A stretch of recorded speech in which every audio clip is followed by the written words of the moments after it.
This is my dad. Location is Nairobi Showgrounds, where they used to have this cattle auction once a year. This is the champion bull. At that time, they bought it for about 7,000 shillings. Yeah. Right now, it goes for about 1,000,000 shillings per ng'ombe. Yeah. Unaona hiyo hapo? Yes. Hiyo ndio nyama poa. Kweli. Angalia.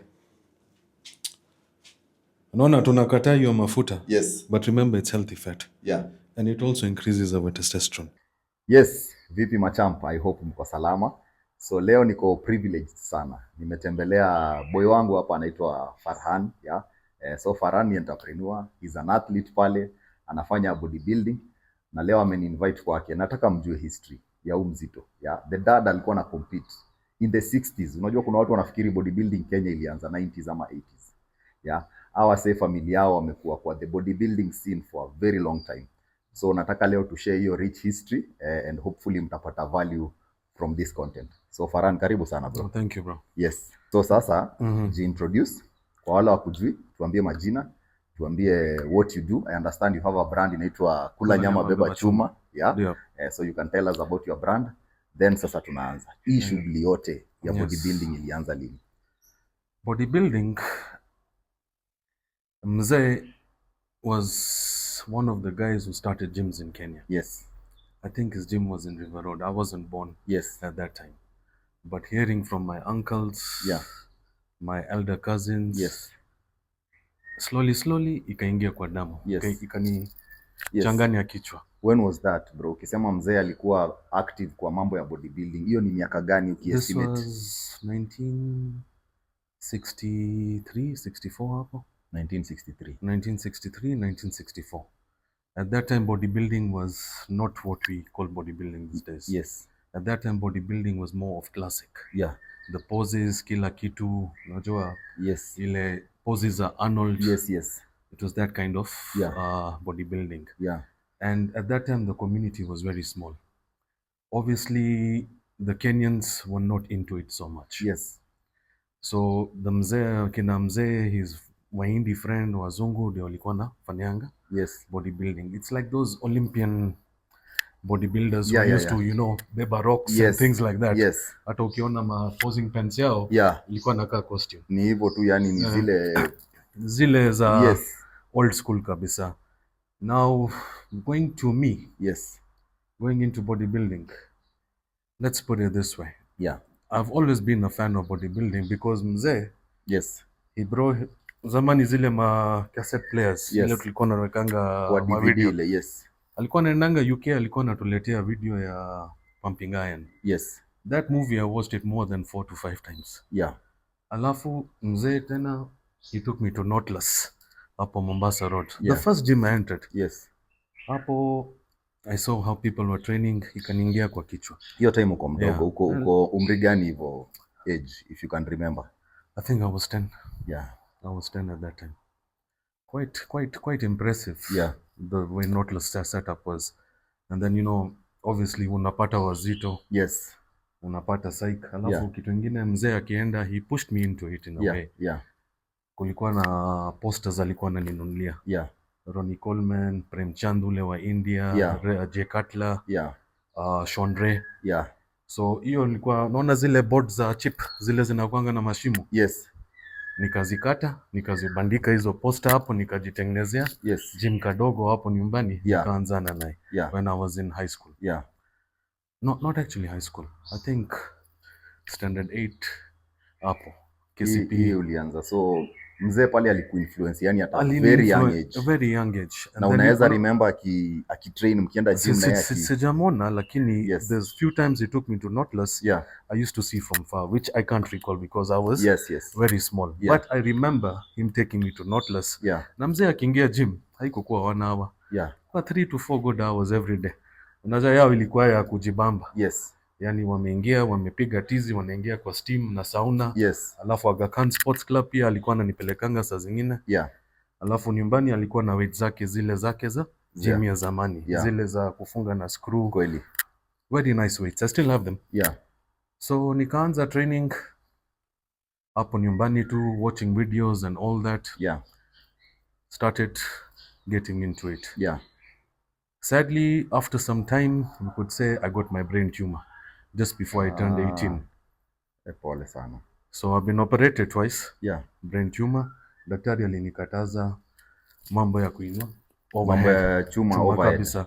So presses, shoulder presses. Alikata. Bench press nini? Kila kitu. So niliwekwa kwa steroids, medical steroids. Yeah. For almost 3 to 4 good years. So what happens with that, if you're not training, you become fat. Yeah. Okay, fine. I was not fat when I was a child, but I was kind of a bully boy. Yeah. Big, obviously. Yeah. Even if I show you my old photos, you'll see I was a big boy at that time as well. Yeah. So there's a time I went to cut my hair at Diamond Plaza, 3rd floor. Yeah. Lights went, I finished, I've come down. Check my pocket, nimesahau simu. Uko juu kwa baba shop. Yeah. Nika sprint juu. So one floor of stairs. Yes. Nikaanza kuhema. Nikakaa chini hapo tu. Caught my breath. Yeah. Thought in my head, is it time to go back to gym? Yeah. So mimi nikajiamua. Doctor is not a person who's going to tell you that you're going to live for this long. Yeah. The person who's in charge is the one upstairs. Yeah. So with that, nikarudi gym. And the doctor had told you, like, if you start training, mambo yako imeisha. Hakuniambia hivyo, but he said it's not good because of the pressure. Yeah. Blood flow and all that. Yeah. And at that time, I did listen to them, but then, it reached to that point where I saw I was very unfit. Yes. I was, how much? 110, 115 kilos with the kitambi, my tubes hapo. Yeah. Zilikuwa zimejaa. So nikasema hapana. So nikaingia hapo Boma Hotel. Yes. Nikaanza kutrain tena after 6-7 good years. Yes. Of not training. Yeah. So coming to that, nikaanza kutrain, nikaanza kujaribu bodybuilding because I've always been passionate about bodybuilding. Lakini I started cutting at that time. Yeah. Nikafika 80 kilos. Muscles can be seen. Yes. But I said no. This is not me. Yes. So mi nikaamua niingie kwa strongman, nijaze size, nicheze game mbili ya Kenya Strongest Men, which also was very challenging. Yeah. There's a time nikifanya hiyo farmers walk hapo Alpha. Yeah. Alpha Fit pale. Alpha Fit ile, yes, walikuwa na ile game pale. Yeah. So hapo nilikuwa na compete for the fun of it. Obviously I'm the oldest there. Yeah. And there was Joroge ule Julius Joroge. Ule kabuda anafanga bandage. Yeah, nimemuona, yes. Huyo Kasinia. Yeah. Alikuwa ananipatia motivation. Yeah. So nikatrain na Okech, nikatrain na Wamalwa. Slowly nikacheza game mbili, alafu corona ikahit. Yeah. Kenya Strongest Men got finished. Yeah. So at that time I think I was 110 kilos, the last competition of Kenya Strongest Men. Yeah.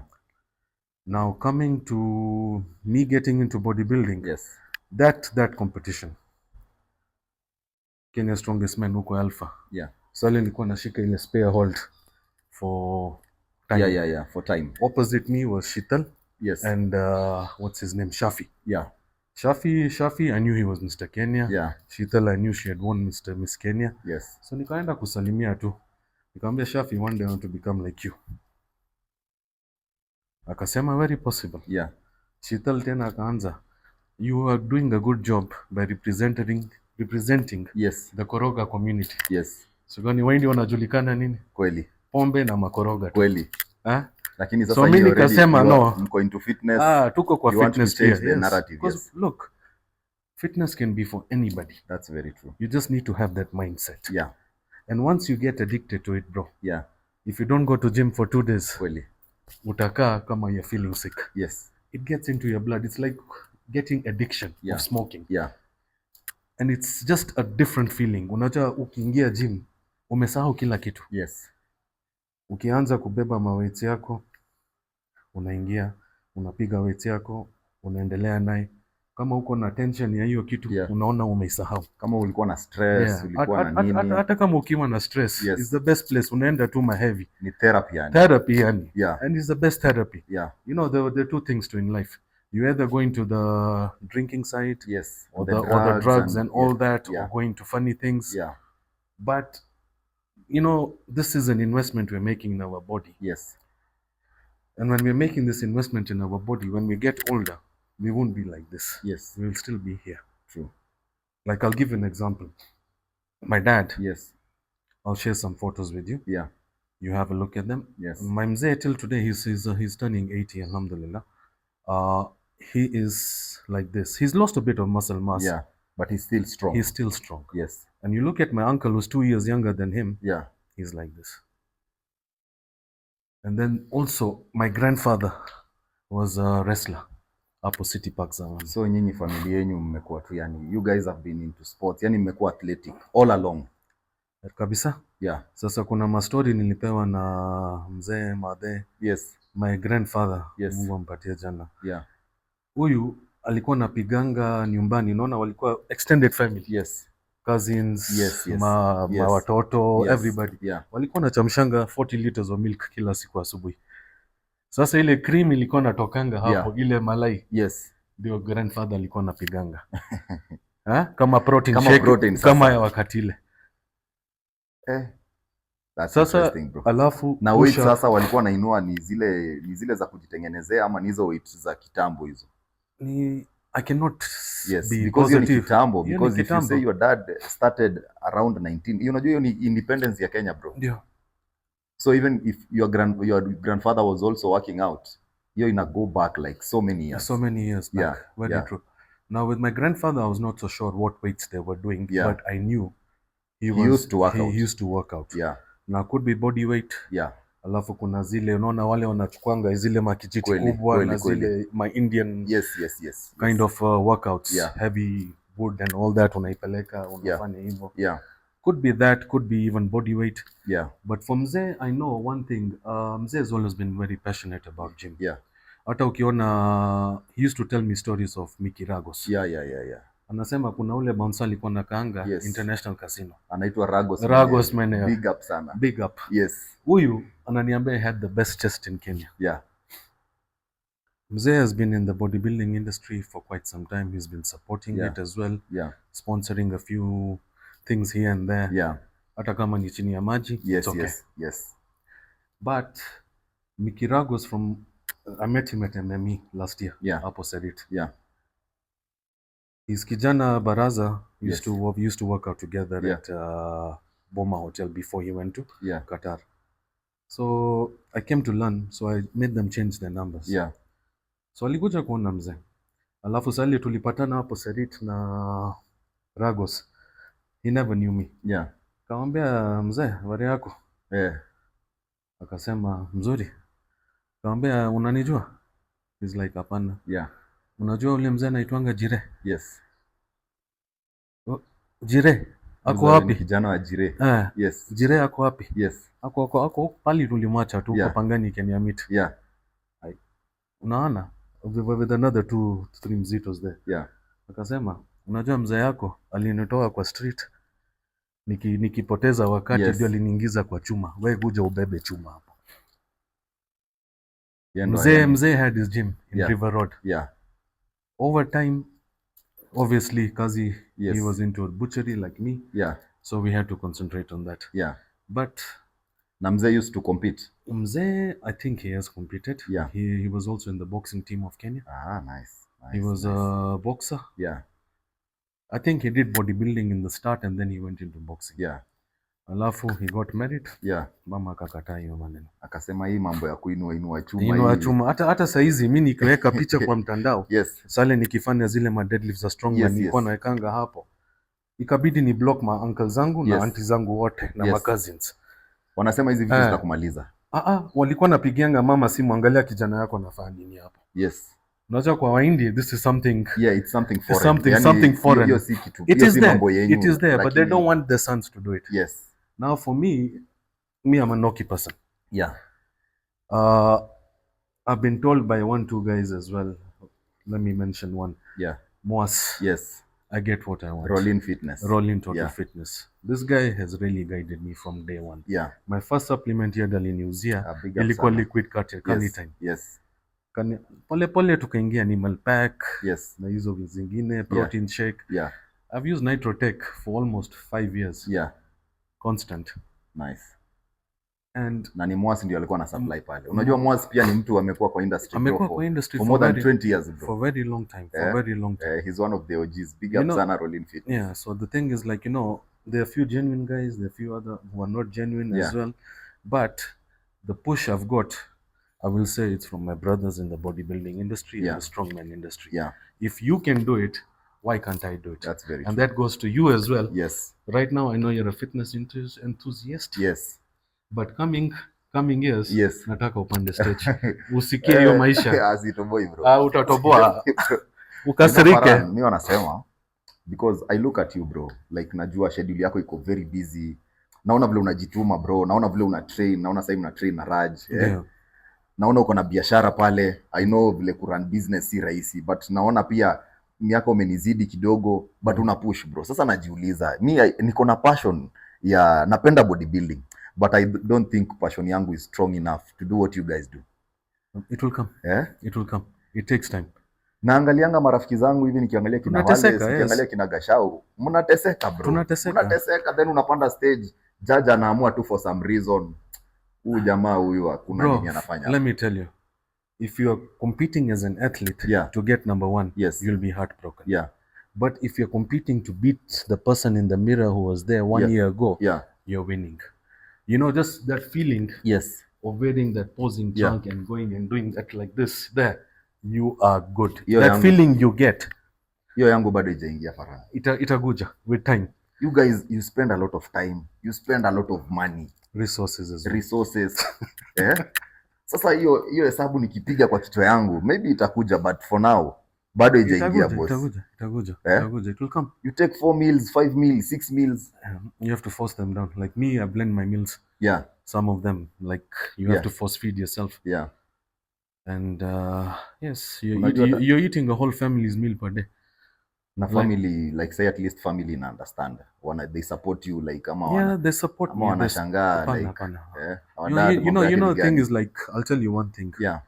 If your other half is not supportive in this, you'll not achieve. That's true. That's 100% true, bro. It's very true. Because there's so many factors.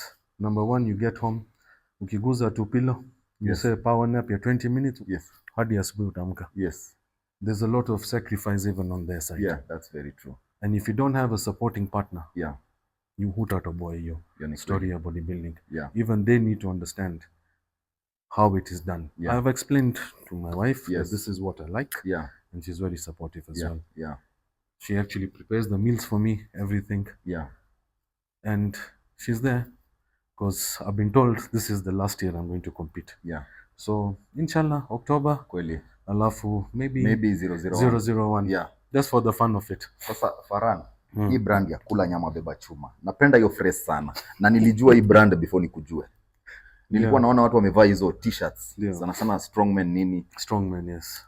Uli come up aje na hiyo idea, and why did you decide to do it? Because I also understand ume sponsor vitu moja mbili hapa na pale. Maybe unaweza tuambia hiyo idea ilianza aje? Bro, for bodybuilding and strongman, the first factor that you need to consider is your meals. Now, for muscle building, you need protein. And I'm in the protein business. Which is selling prime quality meats at Medina Butchery in South Sea. I've been in this business for 15 years. And looking at it, like even the way I used to eat before, I was a big fan of Nyama Choma, and I'm still a big fan. And I started gym at that time. So I saw the results coming in terms of size and muscle, fat potential and all that. Nikasema, yes. So niko na my boys too. Tukaanza kufikiria kwa na chonga. I do chonga once in a while. So we're making fun there. Alafu mimi nikafikiria, these guys are like, you're doing bodybuilding, so you try to promote it with your business. So we started talking, huyu akaguza na hiyo, huyu akaguza na hiyo. Mimi nikasema, how about Kula Nyama Beba Chuma? Basi hapo tukaanza hiyo brand. Now this brand, bro, let's put it this way. Coming to protein, I think protein is the biggest factor in muscle growth. Forget the rest of it. Gear or whatever, protein shakes and all that. Now with protein shake, I'll be very upfront with you. I came to realize that this thing with time, because of the artificial sugars and everything, you'll end up having a tummy. Yeah. That is my belief. Yes. Others have different beliefs. Yes. But like, you know, even if you're taking protein shake and you're not doing cardio, you're just putting more fuel into your body, which is going to turn into fat. True. Now, if you're taking chicken, beef, goat, lamb, fish, this is direct. It gets metabolized and it goes straight into the muscle without giving you the extra things like sugar. And bro, let's put it this way. Why go for something which is created by human instead of going for something which is natural? That's true. You can't compare the two, bro. Science always contradicts itself. Yes. Today they say ghee is good for you. Yeah. 10 years back they said ghee is not good for you. Yeah. Now they're saying, some doctors are saying, don't use olive oil. Don't use olive oil, but don't fry it. There's so many things. You know, the science is always going to change. Yes. But you see, the problem is, hata hii research mingi inafanywa na, it's the food industry yenye tu inafanya. It's the food so industry. So if they are trying to push a certain agenda, wanapuma your research towards that side. True. Yes. Very true, very true. But hawezi, you can't argue like, nyama ni kila kitu, bro. Nyama ndio life, bro. Yeah. Lakini nyama sasa hivi inaweza taste bad. Ukipewa nyama kilo moja, kila siku kule in 3 meals or 4 meals, unachoka. Unaweza kutapika. Kama last week nilikuwa nimechangiwa diet, high fat diet by Leon. Bro, I never knew beef can taste so bad. Yani unaiona nyama, unaona hizo madish zingine, mchele, avocado, all those things. Lakini unaona nyama hapo, ushameza snack.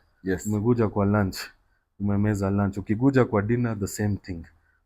Ukiweka ndani, same taste. Unachoka naye. It's like you want to tapika. And to be honest, bodybuilding is not for the faint-hearted.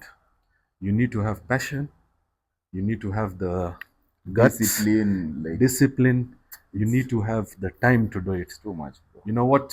There are a lot of people who have asked me, how do you do it? I'm like, you need to make time for gym. Don't think gym is going to make time for you. Because that's where people also go wrong. Unaja January come, gyms are full.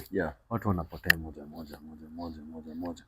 Consistency, you'll get the results. If you don't have consistency, then it's sacrifice, bro. Because I understand sa ile maybe uko in prep mode. Hata biashara kidogo inaumia, Farhan. Sindio? Hapo ni kweli. Because hawezi ipatia 100%. That is very true. Unaweza kama last week nimepiga legs na Raj. Hapo next gen 2. Nimeshuka chini, nimesahau pale nimeweka gari. Nimezunguka around bili ndo nikaenda kuambiwa na askari hapo ndio gari imeweka. Mwili yani ume-exhaust kabisa. Mwili is exhausted. Your brain doesn't want to function. You don't want to talk to anybody. You just want to be left alone. Hata nyumbani ukivuja, straight away, nadish unalala. Taki ma pressure. It's challenging. It's very challenging. And it's a big up to the boys who are doing it. Kweli. It's sacrifice, and there are people who have been doing it for years. Like Dennis Fit. He's the one who prepped me for Kamkunji. I appreciate that guy. You know, there's one thing I'll tell you. When you're going for prep, if you're going to do it in mchezo, fine, you'll reach there. But if you don't have a mentor who's going to guide you into it and be tough with you, it's possible, but you'll not achieve. You won't achieve. You'll not achieve 100%. Like even the last game I did, Kamkunji, I couldn't sleep the whole night because of the water intake and everything, and there are a lot of factors. I woke up in the morning, I found a kilo of cake there. Kabla niende States nikaimeza. Ndio ile ka smile yangu ikatoka pa. Nilikasirika. Sasa abs zikapotea zote, bro. Forward there, ile ya chini ilipotea. And you know one thing, someone who knows how to train you, who has done this thing, he'll know by the looks of your body kama umecheat. Naonanga wale sakiambia gashawa hapo. Kimwambia wewe umekula mandazi wewe. Kabisa. Which is true. Even the same thing was with Dennis. He used to tell me, he told you, bro, you messed up. You messed up this weekend. Beba chakula yako. Na saa hizi hata naitiwa mabades ya barbecue. Unajua ukienda barbecue, instead of eating 250 grams or 300 grams, you'll end up eating 2 kilos. That's true. And then you're going to not skip the meals the next day. So hata hizo barbecues, events, gatherings, you have to sacrifice. Sasa ndo mali discipline inaingia. Inaingianga. But it is also very, very good life lesson. Yes. It makes you stronger in everything. That's true. It makes you stronger in confidence. Yeah. It makes you stronger in work. It makes you stronger as a leader at home. Yeah. At work. Your lifestyle changes. Yes. There are a lot of things which it benefits. Yeah. To you as a athlete. Yeah. Now the thing for me about athletes, for me it's just the passion. Yeah. My grandfather did it. My dad has done it. There was my late uncle. Yes. Jamshed. He also competed. Iko kwa damu Farhan. Alafu kuna cousin yangu, my dad's brother's son. Yes. He's in the UK. He's done a lot of powerlifting. Yeah. Then also my elder cousins. Yeah. Kuna moja, you could say is about 55 right now. My dad's sister's eldest son. Yeah. He's in the UK. Yeah. Jamaa alikuwa anapiganga squat paka akapata varicose veins. That's crazy. Alikuwa anabebanga load. Na unajua hata umenikumbusha, Farhan last year tulikuwa tuna prep game. Kidogo kidogo mguu sijui imevunjika ama sijui imefanya nini. Hebu tuambie hiyo story kwa sababu kuna watu wajui. Mimi niliacha tuko pale Hood Gym tumepiga kwanza nakumbuka actually it was like a day ama 2 days. Tuli break Gashau's virginity pale na Hood. Vile alikuwa anaongea vibaya pale kwa mtandao. Si ndio? Hiyo ndio ile time alikuwa anatusi Wallace na nini. Ndio hiyo. So I brought him there. Yes, we brought him there together. Tukapiga hiyo session na yeye. Ndio. But kidogo tena I think it was after a week. Yeah.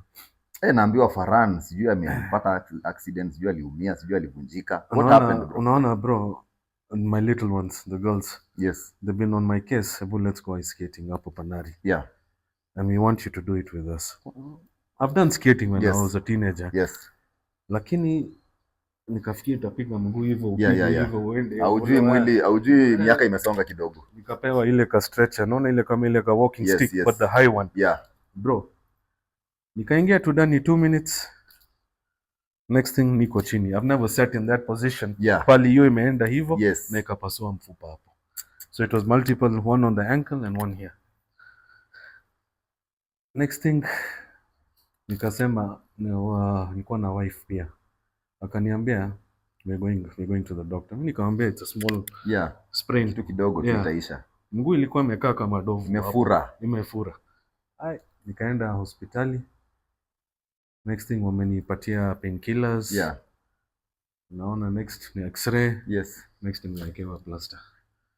End of MMA. Unajua mambo yako ya MMA imeisha. Gone. It's gone. But the thing is like there's always a comeback. Yeah. And in a way it was better. Yeah. It was planned by God. Yeah. Because maybe I would have not done what I'm doing this year. That's true. At this time. Everything happens for a reason. If God closes one door, He'll open another door for you. Yeah. And you have to trust God as well. Yes. Whatever He does is for the best of you. Yes. Now, I feel that also, taking that break, going to gym, taking that break again, going to gym again, has made me pack up muscle compared to what I was. That's very true. Because the last competition I did, I was 115 kilos, 110 kilos after strongman. Yeah. Kitambi, I had the big tumbo for deadlift and everything. Yeah. The strongman belly. It's a better thing because at that time I was 110 and also coming to that 110. Yeah. Nilikuwa na mafuta. Yes. So this time unajua I've learned the discipline. Yeah. For example, how I've maintained myself from the time I fell down to now. Yeah. Is like I was going gym on and off. Yeah. Mguu ikifura kidogo, take 2-3 days break. Yeah. Pole ingia legs, leg extension, leg curls, all that nikaanza pole. The pain is still there, but up to now it has not fully recovered. It hasn't. Yeah. It's never going to be the same. That is one thing.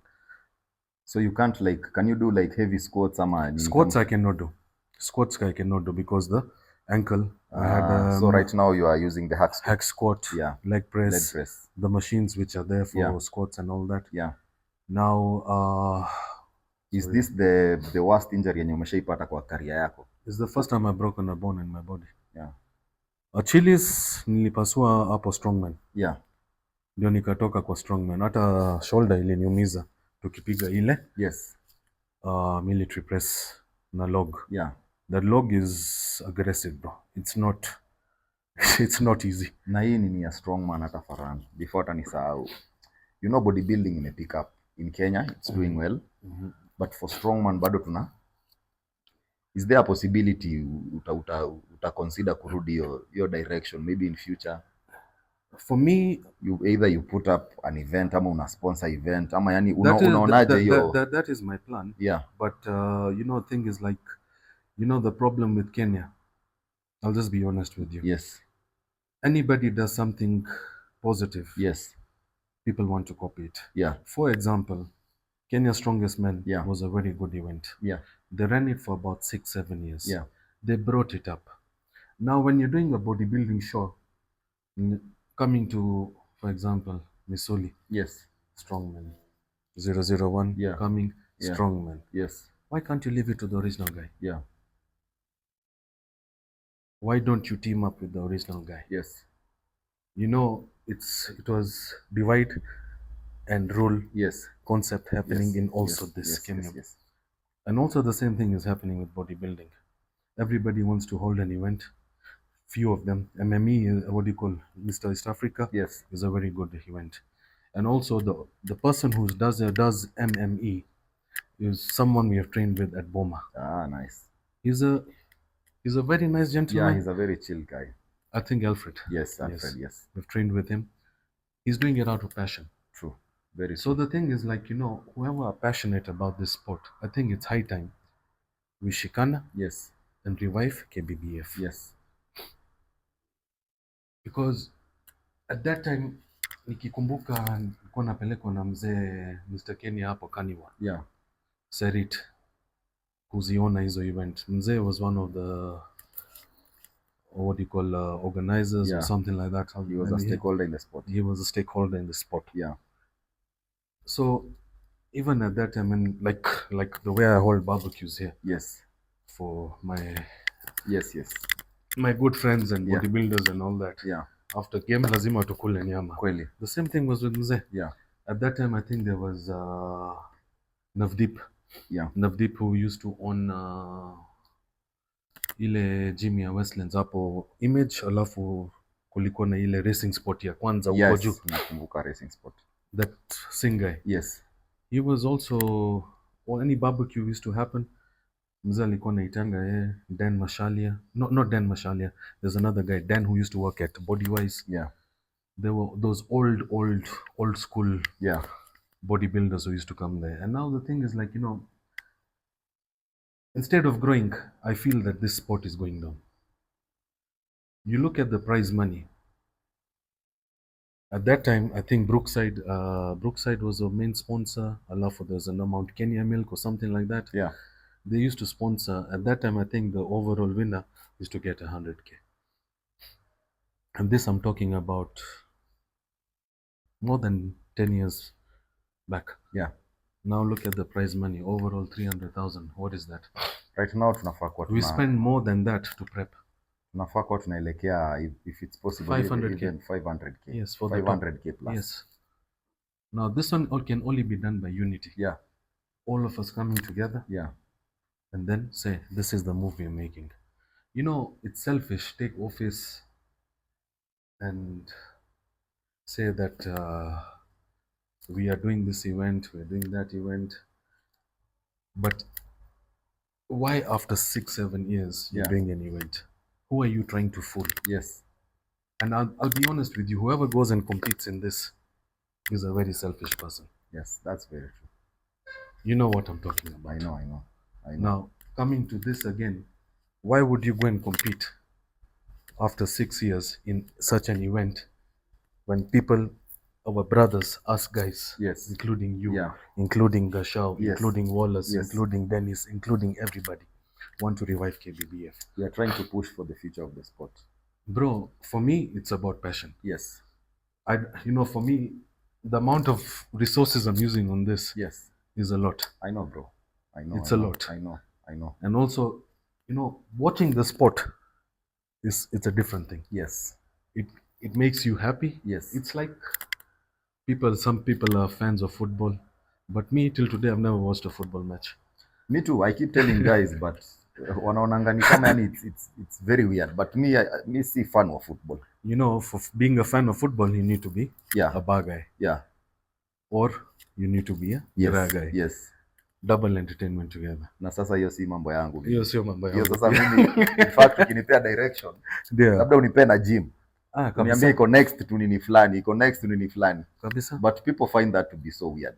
Ukiongea na watu wanashangaa yani wewe unaishi maisha yako aje, because wanaona if you don't take alcohol ni kama yani hauna starehe. It's like you're a boring person ama nini. Boss, happiness is from within. That's true, bro. Happiness is from within. This is something you know as you age. Yani miaka ikisonga kidogo. Exactly. Like, you know, right now I'm thinking of the things I did 20 years back, and I'm calling myself stupid. Yes. Why did I do that? Hata mimi nilikuwa kwa hiyo phase. It's life. You think about it, but unaona mtu akiwa young unasema wacha naye pia go through that phase. Because hauwezi muadvise. Anaona wewe ushakuwa mzee, wewe unajua nini. Yeah? No, very true. Yeah. Wisdom comes with age. That's true. Wisdom comes with age. You know, when you're 20s and all that, you're hot-blooded. Yes. But as you grow up, life begins at 40. That's true. That's like me, my first competition for bodybuilding, I think I did when I was 42. Yeah. The last Kamkunji, 2023. Yes. That was the first one I did. And at that time I was 40 something. Yeah. My mzee did it when he was in his 20s. Yeah. So for me, I feel I've done something really amazing. That's very true. To myself. Yes. And I'll tell you something else. My brain tumor. Yeah. After I started gym, I used to go for checkups and everything. The last checkup I went 3 years back. Also there, when I did my scan, the tumors have started going away. So, Alhamdulillah, first. And I also feel that gym helps you, of course, keep away things that are not wanted. Gym helps in so many ways. Like if you're diabetic, your cholesterol. Yeah. Even hypertension, yeah. All these lifestyle diseases. The problem is guys don't work out. Yeah. Then kuna watu wanasema, you know, even umri imeenda sana. Wanasema hawezi anza. Umri, it's not about umri. Yeah. Me, to be honest with you, if you look at social media, there's another day, last week, one of my friends sent me ka shosho. Yes. Amevaa Punjabi suit anapiga deadlift. Nimeona huo shosho. And she's very strong. I follow her, bro. Hey, bro. She's very strong. I follow that shosho. Unajua, it's not that you should say age is catching up. Yes. Challenge yourself to go and do it. Yeah. And then you complain about it. Unajua ule anafanya deadlift. Yeah? Deadlift, bro. Shosho, hata wachana hata, you know, she's siguka shosho. Shosho, yes. Yeah? And you can see the weight she's lifting. The form. Everything is correct. Everything is perfect. Everything is. So unajiuliza, what is your excuse? Exactly. Yeah? What is your excuse? What is your excuse? Right now, hata mimi nikiambia mzee twende gym, yes, ataingia. Yes. Because he knows the benefit of it. Yeah. But you know, kupeleka mzee gym saa hizi because he's 80 as well. 80. Atapoteza wakati yako pale. You know, 80 pia ni hiyo ni zile miaka za baraka yani. To get to 80 kwanza saa hii na hii maisha yetu, bro. Ndio, alhamdulillah. Yeah. Hizi chakula tunakula, hizi pollution tuko nazo huku, hizi yani in the last 2 years I've heard so many of my age mates going 40, 42, 43, 44 up to 47. Yes. Is that an age to go? And what is the biggest factor to it? Yeah. Stress. Yes, very true. Now how do you get rid of stress? Find something productive to do. Yeah. Don't go into drinking because drinking is going to make you more depressed. Hiyo utaingia kwa rabbit hole kabisa. Kabisa. Utakumaliza kabisa. So you basically start working out. Embrace a fit lifestyle, inakusaidia sana.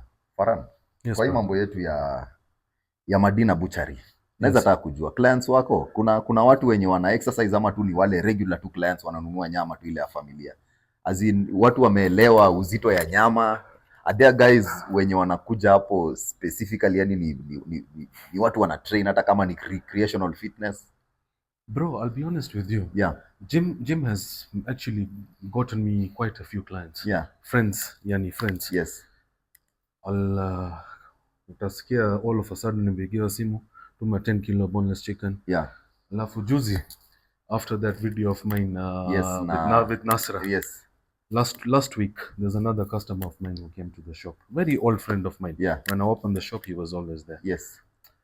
I saw him after like 3 years. He orders by phone. But that day he came and saw me. He's like, tumekuja hapo sababu ya kula nyama beba chuma. Yeah. So nikamwambia, yes, what do you want? Ananiambia mimi nataka steak ile unakulanga. Yes. Nikamwambia saa nakulanga hiyo. Ananiambia tengenezea portion ya wiki nzima. Yeah. Na nidividie hizo meals. Nikamwambia sita kudividie meals because after cooking is what you need to wear. Yeah. Not before cooking. Yes. So akachukua akapiga simu after 1 week. Yeah. Akachukua tena.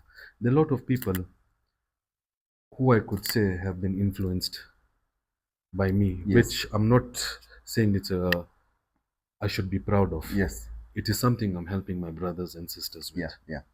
You know, you learn something, you share knowledge. True. Now, when you don't share knowledge, you're being selfish. You know, coming to prep again, when I started with Raj, there's a lot of distractions. You'll see, nimeweka video kwa mtandao, the DMs, can you come and train with you? Can you come and train with you? Yeah. So mi naambia, bro, right now, I'm on prep. Yeah. And I'm going to be selfish. Yeah. But after my prep, you can come and have a session or two with me. Yeah. You know, teaching someone is not going to take anything. It's not going to take anything away from you or cause harm. That's true. You're giving someone knowledge. Let them do it. Yeah. And what I want to tell others in my community is go to the gym. Yes. Ule mzungu ni gani? Ule nakwanga na defu. Go to the gym. Ule jamaa fulani ule anasemanga. Go to the gym, yes. Nimemuona. Na unajua vile umesema ni ukweli because in your community kuna wale kidogo wenye wame-embrace but majority I think yani wanaona hii si kitu yani either they want easy life. Yeah. But they got to keep this in mind. When they want easy life in the future, it's better they start taking care of their body. Yeah. Because let's be honest, bro. Number one, these days, biggest problem is people are going through a lot of stress. Financially, their businesses are down. Yeah. Or expenses are going up. Yes. Wengine wako na pressures at home. Yes. Maisha inawapeleka left, right, divorce rate ziko juu like. Yes, exactly. Yes. So now the thing is for them, you know, they need something that will keep their mind off. Yeah. Nahitaji yani outlet. Yes. Venting. Let's put it that way. Yeah. They need a place to vent. Yes. Now, how would you vent? There are 3 things: alcohol, doing funny stuff, going for car shows and all that. But you think of it in a way that how is this venting going to help you in the future? Yeah. So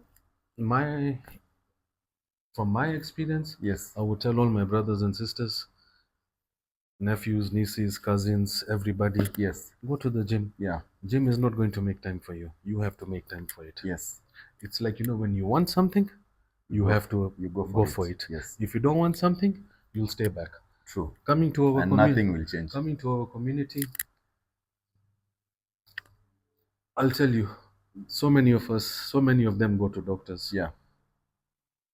I think you actually have the best doctors.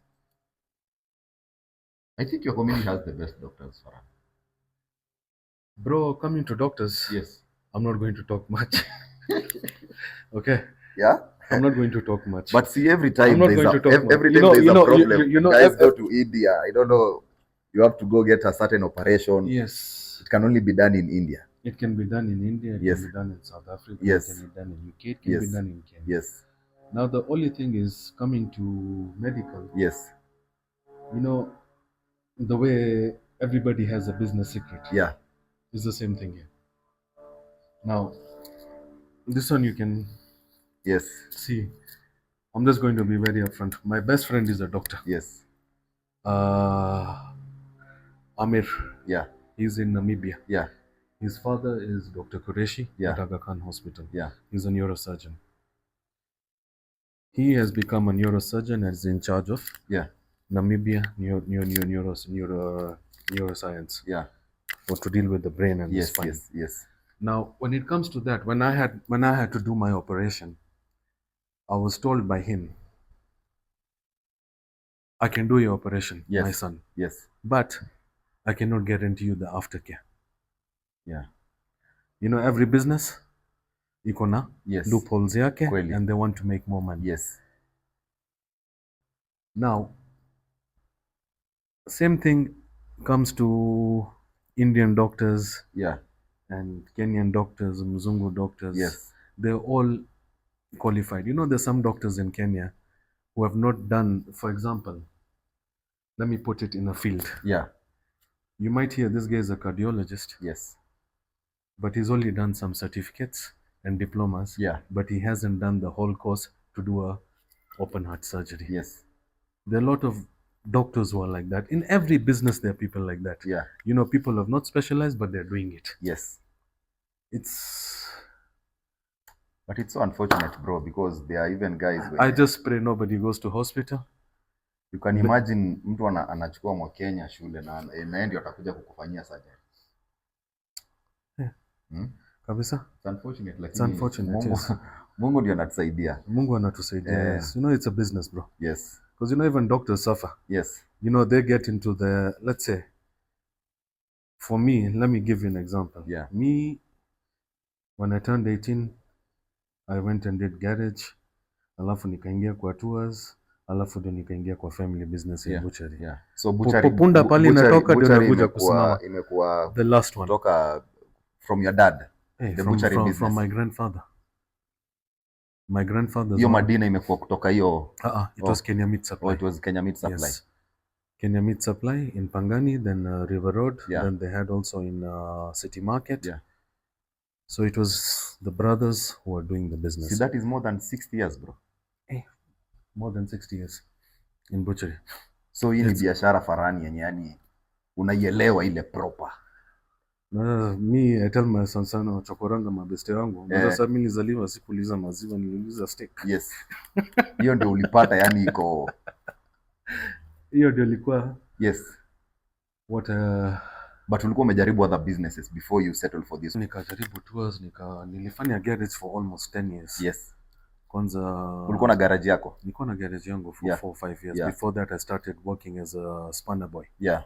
Hapo in one of the garages. Nilikuwa napewa my engine kuosha. Yeah. So basically you could say, so hata hii defender yako ikikwama unaininiwa? Hiyo nimejenga nyumbani kwanza. Took me 9 good months. But it's a beast, bro. Hiyo ni machine. Hiyo ni machine, bro. The beast. Ndio nafaa. Ndio nafaa. Tunaenda kutafuta watu wa Toyota wakikwama. Hapo ndio utaona vita. Hiyo line ni beast bana. Hiyo so wewe ni wale watu mna prefer yani hivyo. Old school una build inakuwa kuliko kununua nini mpya, si ndio? Yeah, now coming to doctors again. Yes. For example, me and Amir. Yeah. We were in high school together.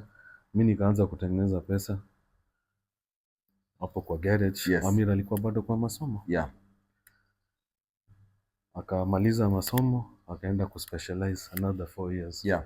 So what I'm trying to say, doctors when they get into their prime, yes, they start at 40, 42. Yeah.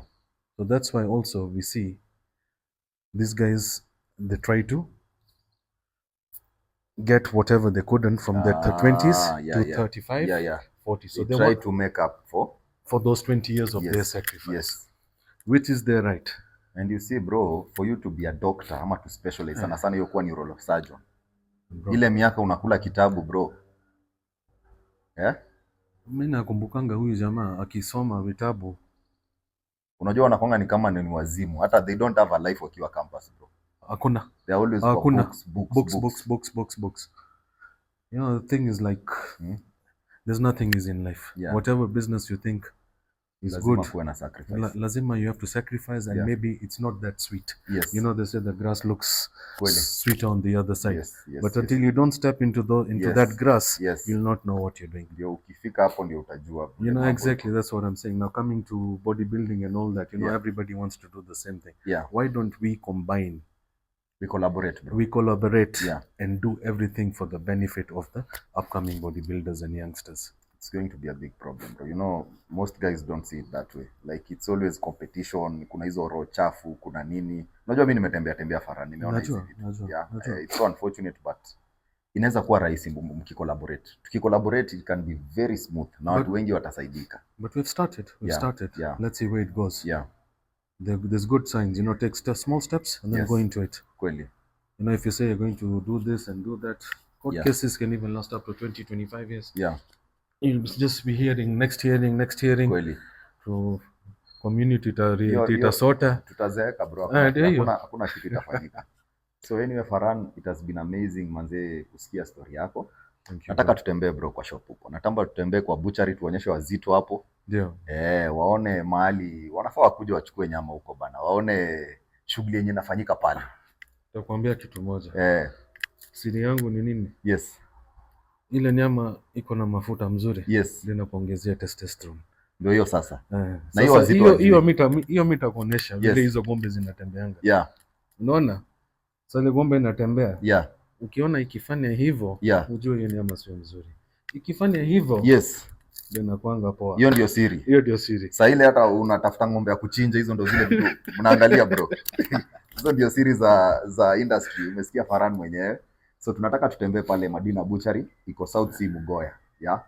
So watu wote wa hiyo area surrounding, ama kama unapitanga Mombasa Road, make sure umecheck in pale uchukue nyama yako pale. Farhan, si tunauza steak, tunauza kuku, tunauza nini nyingine huko ndani?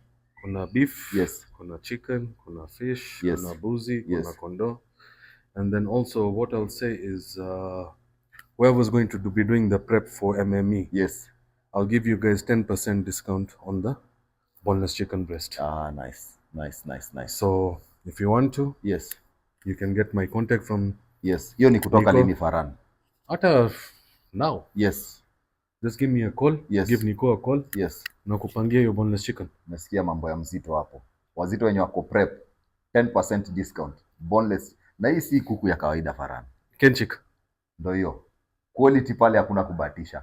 Unaweka nyama yako, unaingia pale stage unasumbua wazito. Yeah. Unaona, I'll tell you something else coming to that now. Yeah. Boneless chicken, bro. Farm chicken. Yes. Kenchik chicken, they're very different. Yeah. Now, if you look at boneless chicken ile ya city market, yes, utaona ni kama it's already boiled. Yeah. You'll know that is not from Kenchik. Yeah. Kenchik, you'll see the fibers. It's not cooked. Yes. Because you know, when you're doing the chicken, slaughtering of them, it depends on the temperature. Yeah. How the meat is going to be affected as well. Yeah. Now, Kenchik have mastered this technique. Yes. For over decades. Yeah.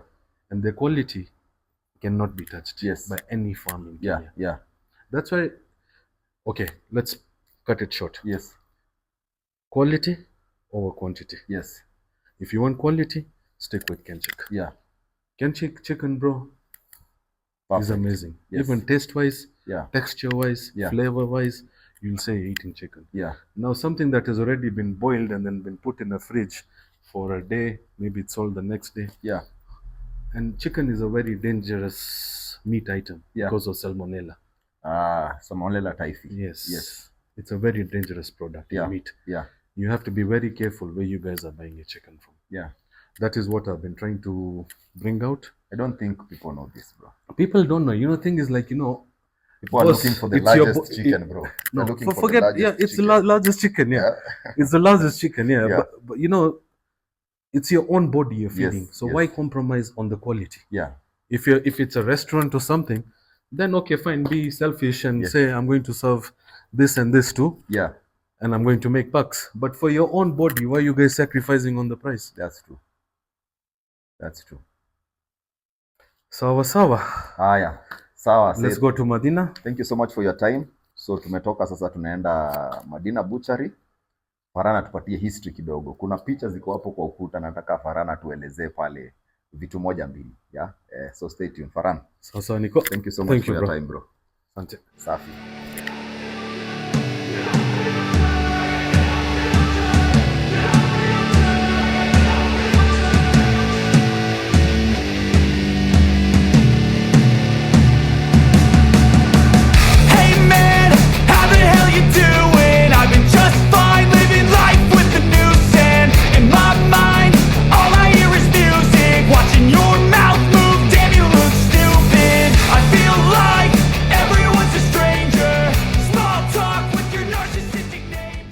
Yes, so tushaingia Madina Butchery.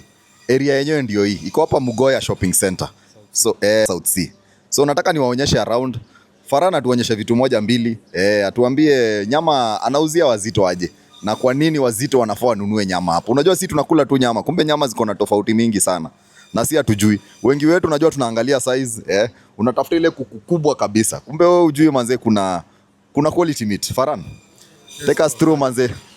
This is Madina Butchery, yes, where I've been for 15 years. Yeah.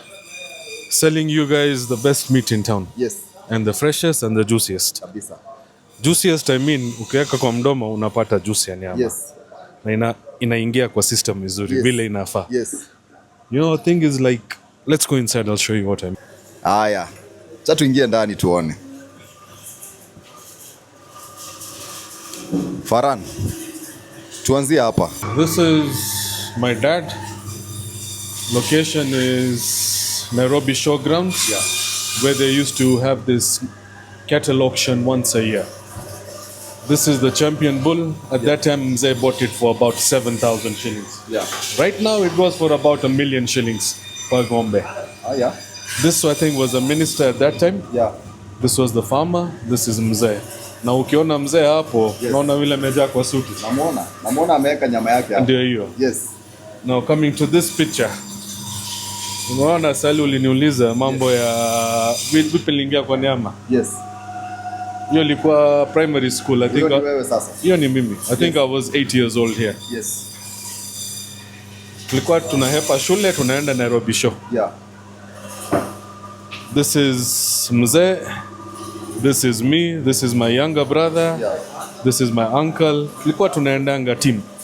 We've been going for this Nairobi show for many years, and we used to buy the best champions at that time. Yeah. But it became too expensive where you will not recover. Yeah. Too, because you can't buy steak at 6,000-7,000 shillings a kilo right now. Yeah. This one, mzee was not buying it. Mi nikasimama, nikaweka bid 43,000. This is the last Gombe we bought from Nairobi show as the champion bull. Yeah. This is very prime. Even you see here the round, these are the glutes. Yeah. You can see what I meant when the Gombe shakes at the back. Yes. You know it's fat. Yeah. Now this is a fresh cow, bull actually. This is mzee again in the 1970. This is Angus breed which was stopped. Yeah. It was very rare right now. Yeah. You can see it's a short Gombe, but the meat quality on this is top. Yeah. Coming this side, I think this was Margaret Kenyatta. I can't recall. Mzee bought this sheep as well. At the same time, he bought that first bull there. Yeah. Okay. So coming here, we have chicken products, lamb, fish, oxtail. Yeah. Kwanza, this oxtail is a very good collagen item. Yeah. This one has good fat, good steak, very tasty. Yeah. You can even ask Master Wallace. Yeah, yes. Anaitishanga hiyo nyama. Alafu takupatia siri ingine hapo ya collagen. Ile anaongeanga inasaidia ma joints. Ndio hivyo sasa. Ndio hiyo. Sasa hiyo nitakuonesha. Yes. Alafu tuko na kondoo hapo. Kondoo is okay. Tuko na salmon, tuko na kingfish. So we good. Samaki kwa wingi. Haya, kuna hizi hapa Farhan. This is mzee. Yes. He's holding inaitwanga nini? Traps. Hii ni traps ya nini? Hiyo ni traps. Ile ni ya ng'ombe. Hii ni traps ya ng'ombe. Inaitwanga nundu. Yes, ile inakuanga pale juu pale. Hump. Umeiona? Proper fat. Yes. Very tasty. Yeah. Very nice. This guy, from what I heard from my uncles, he maliza 13 kilos at the slaughterhouse with 2 breads and 3 Coca-Colas. Akula peke yake? Alikula peke yake in his prime. At the slaughterhouse, they had a challenge. That's crazy. Yo, unajua alikula kama Masai. Unajua Masai ndio wanakulanga nyama hiyo. Alikula kama Masai. Yeah. So this is mzee as well, and these are just pictures of the champions which have been bought by our family butcheries. Yeah. So this concept of champion ilikuwa like, is it the best bull around in terms of meat ama? What they do at Nairobi show, they, as they bring the best dairy cows, best lamb and all that, once a year all the farms from Kenya, there's ADC Kitale, there's ADC this, there's Kakuzi, all of them have their top brands. They bring a few of their bulls there. Then they are judged by the judges. And then what happens is that the champion is sold at the top and it's bidded for, and whoever does the highest bid gets that meat. Right now it has changed because they used to tell me back then they used to have a champion live, and then they used to take all the bulls to KMC, Uko Atiriva, by train. Chinja, and then there was Mzungus at that time. They used to check the quality of the champion which has been slaughtered.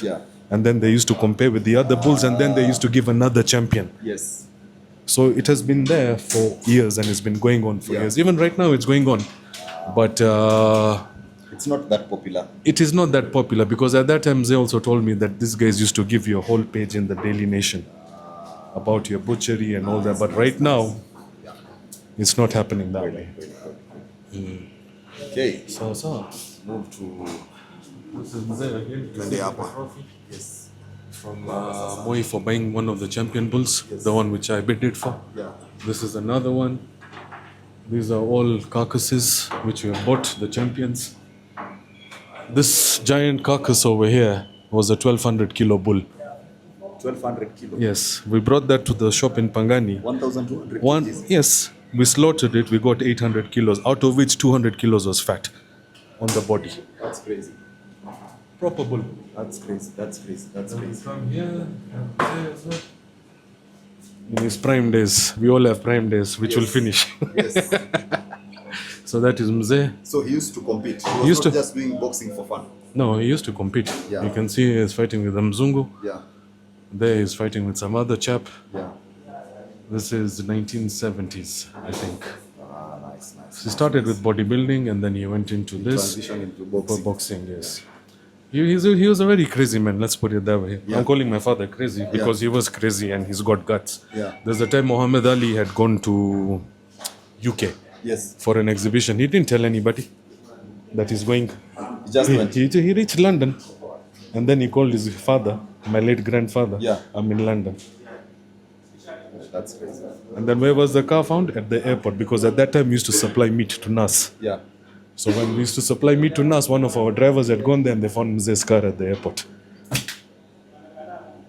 He was really passionate about the life these guys have had, will not have. That's very true, bro. I think they lived their best lives. Kabisa. We are also there, but we're not into that level. That's true. Because at that time, money had value. And we don't have the guts, bro. I think we are too distracted. We are too soft. Lives have changed. Lives have changed. Things have changed. You know, even to do this right now, there's one guy who's come up, Radesh. I don't know if you have seen him. He's on social media as well. He's doing boxing as well. There was a match he won recently, which is good. You know, I want this thing to revive in the community, help each other out. And as I've said, quality, you can't compromise on quality. It's the same way you guys, when we go to and buy supplements, we will go through this, we'll see Nitrotech, we'll see ISO, gold. Why do people go for gold? Because it sounds better and the quality is better. And then, you know, they all have different brands, and the same thing happens with meat. So that's one of them, which I think if people can afford good quality supplements, why can't they invest in good quality protein from the natural sources? As I told you earlier, natural sources is the best. Avocado, nyama, mchele, wachi, duma, all these things. That is what fuels up. Artificial, we don't know what they put inside. And it's created in bulk. So why do we do that? Meat is here, karibu. I've told you guys 10% off for the guys who are competing. And then next year, 001 finishes, I will come up with a package for all gym enthusiasts to come and get a special package. I'll be creating packages of different meats for the whole week at affordable prices. Because for me, when I see others growing, I get happy. And bodybuilding is about brotherhood. Sports is about brotherhood. I'm sure you guys have seen it also when people are competing on the racetrack. One athlete falls down. People will slow down, make him reach the goal. That's how bodybuilding should be. Support each other in whatever way we can, and move on and make this country's bodybuilding grow further. And we have athletes here. We have good athletes in Kenya. It's just a matter of exposing them. Sadly, Revive KBBF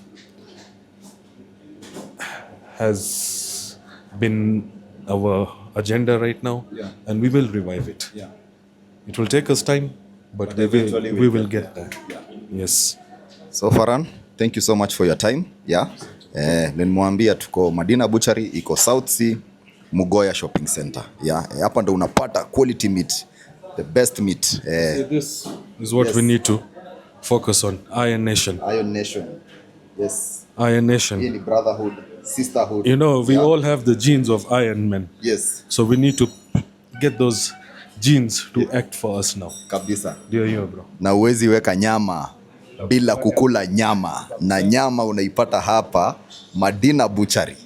Manze. Big up sana. Farhan. Thank you so much bro. Farhan ameniingiza kwa hii room hapa. Hapa sasa ndo mahali kuna magic Farhan. Hebu tuambie bro, hizi ni ng'ombe ni nini? Na ile mambo ulikuwa unaniambia wazito, ile nyama wanafaa kukula ni gani? Unaona hiyo hapo? Yes. Hiyo ndio nyama poa. Kweli. Angalia.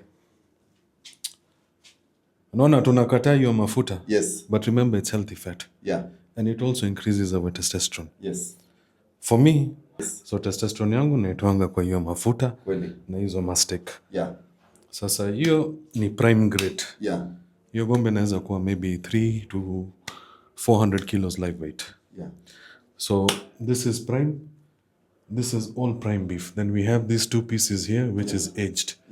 This meat we age it so it becomes like boiled egg. Ukichoma.